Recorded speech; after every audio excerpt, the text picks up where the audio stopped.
welcome to SVG-TV News for Monday, January 14th, 2019. I am Yvette Boynes with the details. The government's proposed salary increases of 1% retroactive to July 2018, 1.5% from January 2019, and 2% for 2020 have been accepted by the National Workers' Movement and the Commercial, Technical and Allied Workers Union. The agreement was reached at a meeting with Prime Minister Dr. Ralph Gonsalves and other government officials last Friday at the Cabinet Room in the absence of the three main trade unions representing public sector workers, namely the Public Service Union, the SVG Teachers Union and the Police Welfare Association. The leadership of these three unions stayed away from the meeting last Friday after they were asked to leave their cell phones outside.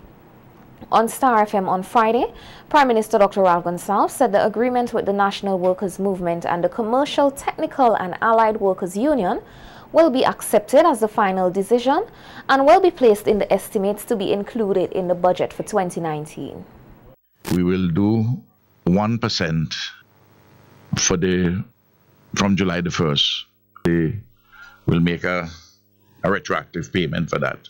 And from January the 1st, 2019, we will do 1.5%, which means that from January the 1st, 2019, the one compounded over, you would be 1.5% on top of that one. Okay. And then for 2020, we'll do 2%, which they felt was reasonable in all the circumstances. And remember this, for those who are permanently, those who are like the teachers, the police, the nurses, the civil servants who are pensionable. The Prime Minister further explained the increases, which he said are in addition to other benefits for teachers and other public servants. Would be that 1% plus 1.5% in 2018, and then a further 2% in 2019, in 2020, the reclassification. And if you take down inflation by reduce that by 1/3 for inflation, you will still see that there's significant real economic growth. I mean, real salary and wage growth for the public service. In fact, above of the average rate of growth of the economy. So they are doing better. In the coming days, the Prime Minister is expected to meet with members of the business community, agriculture and tourism sectors to discuss issues related to the 2019 budget, which will be presented in Parliament on Monday, February 4th, 2019. Meanwhile, addressing the issue with the union's representatives who walked away from the meeting with him on Friday because they refused to leave their cell phones with security, PM Gonsalves said it is part of protocol and security measures put in place by the state administration and not him. The Prime Minister said he also did not have a cell phone on him to ensure protocol was observed by all, and that it was unfortunate that the unions, namely the Public Service Union, the SVG Teachers Union and the Police Welfare Association, could not represent their members at Friday's meeting in a meaningful way. I just can't understand how those leaders are going to face their members. Because their members are going to say, well, we elect you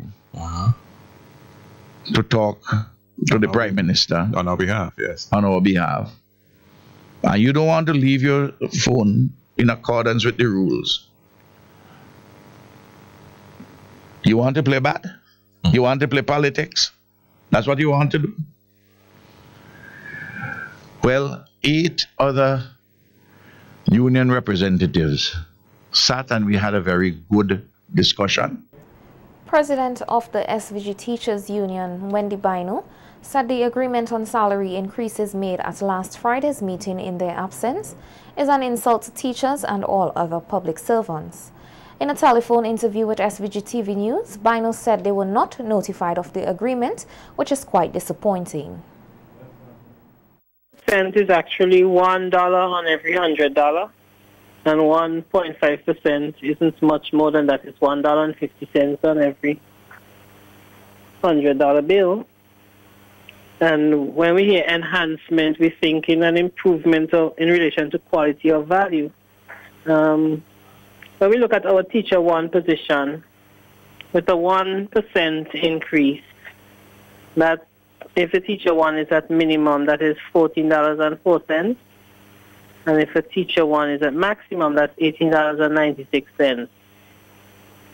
A teacher two, that's $17.48 at minimum, $23.64 at maximum. Teacher three will be $26.87 minimum and $35.03 at maximum. A teacher four will be $32.18 minimum and maximum $41.66. Bino said the two unions represented at the meeting last Friday could not have made a decision that truly represented public sector workers.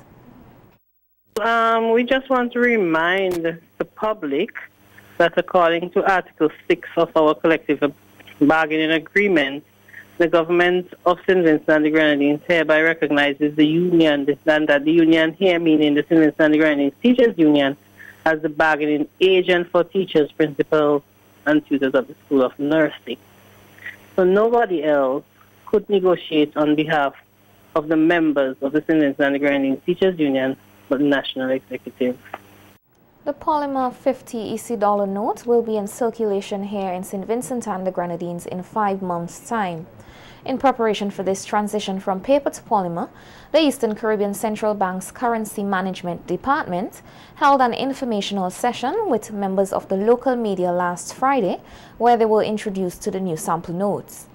Acting Director of the Currency Department, Rosbert Humphrey, said that the new notes will be circulated in phases and explained why. We will put out EC polymer banknotes in circulation in May or June 2019, and we'll be starting with the 50s. And then in August, September, we will be issuing the 20s, the 100s, and the 10s. And in 2020, around June, we'll be issuing the 5s. Now, the reason for the time differences is based on the existing stock that we have in our vault. We are not withdrawing paper and put polymer into circulation.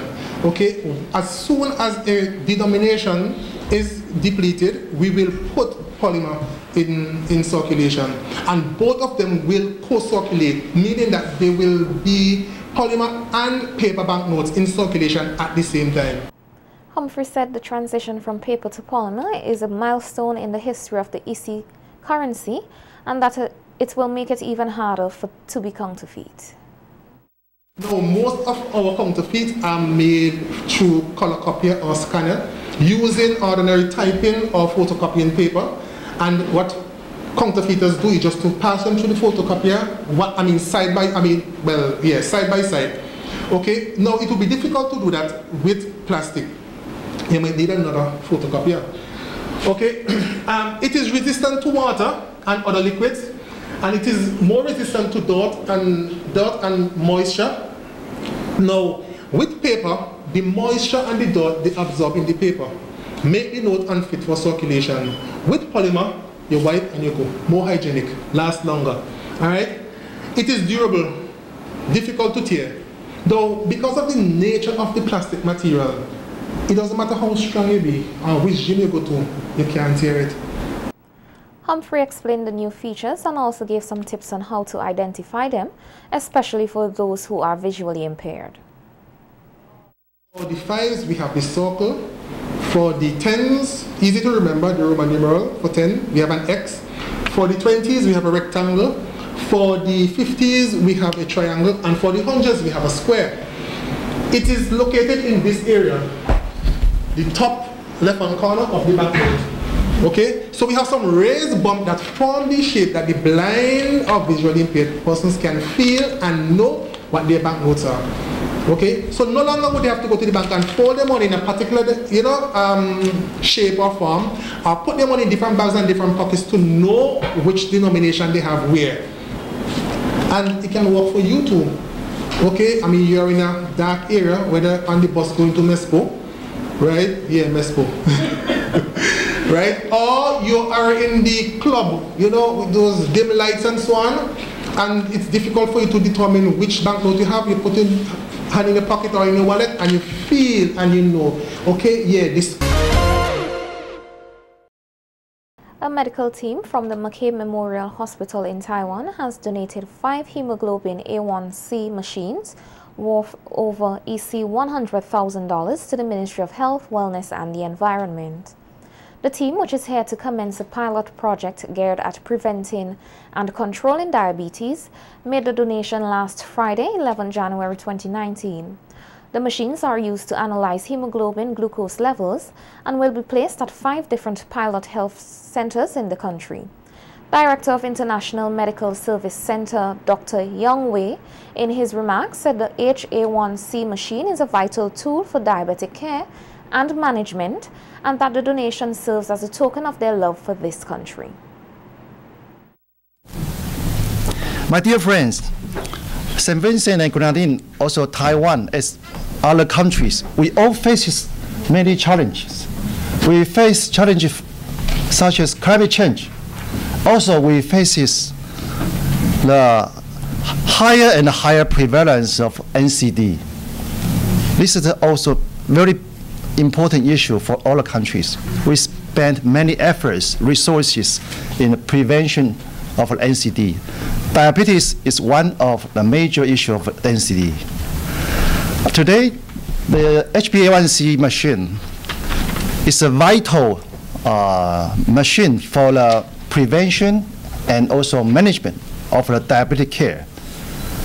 It has a milestone. Actually, it's developed in 1970s. Since then, the HbA1c machine is like a milestone to further management of the diabetes care. So today, I'm so honored to have this opportunity to, to donate this HbA1c machine. This machine will serve as a token for both our countries as a relationship and love and also contribution. Minister of Health, Wellness and the Environment, Luke Brown, thanked the team for its kind gesture. Minister Brown revealed that a Vincentian team was trained at the McCabe Memorial Hospital for the provision of medical support to the project. Are described as the seed instructors. Now, it is a multifaceted group, a group of doctors, nurses, dietitians, health promotion officers, and they were there for the purpose of training. They weren't an advance party for me, by any chance. They were there being trained for precisely what we are here to launch right now. A workshop where they're going to put their training into practice and put their skills or deploy their skills for the purpose of the project, this capacity building project for the prevention and control of diabetes. So you see how we have been able to take this project from paper, where it once was, to life. And there is always, in the course of any project, a gestation period. In that gestation period, training was taking place, and now there's going to be a different type of training. There's going to be a workshop in St. Vincent and the Grenadines, and a critical piece of equipment is here to underpin that workshop, the analyzers of essentially the glucose in your hemoglobin, and I'll say a little bit more about that as we go along. The team, in collaboration with the Ministry of Health, Wellness and the Environment, will host a workshop showcasing the pieces of equipment and other aspects of diabetic management at the Methodist Church Hall from today, Monday 14th to 17th January 2019. Speaking on the issue of diabetes, Minister Brown stressed the importance of persons developing good eating habits. I mean, and this is something that I have been reflecting on more and more as I become more maturely established in this post of Minister of Health. Do we really consider the things that we consume? Do we really reflect on the fact that the function that food is supposed to perform is to provide fuel for our body? And if the food isn't providing clean fuel, then we therefore should reconsider or review our consumption patterns. That is the bottom line. And if the food is contributing to a breakdown of our systems, like a breakdown of our kidneys, a breakdown of our liver, a breakdown of the ability of our heart to function, a breakdown in the capacity of our lungs, which are, those things are like our engines. If it is causing those adverse effects, then we should really think twice about going forward with that kind of food. And of course, a corollary with our diet is also the level of physical activity in which we are involved. So that is something that we could sort of really think about as we go into this year, and even at this occasion when we talk about reducing diabetes. Deputy Police Commissioner Frankie Joseph has emphasized the need for protection and spiritual guidance for all police officers for this new year, bearing in mind the nature of their job. The Deputy Commissioner was at the time addressing a Thanksgiving service at the Old Montrose Police Station Lecture Hall under the theme, "Giving Thanks, Lord, You Have Been So Good to Us." Larissa Pugsley tells us more in this report.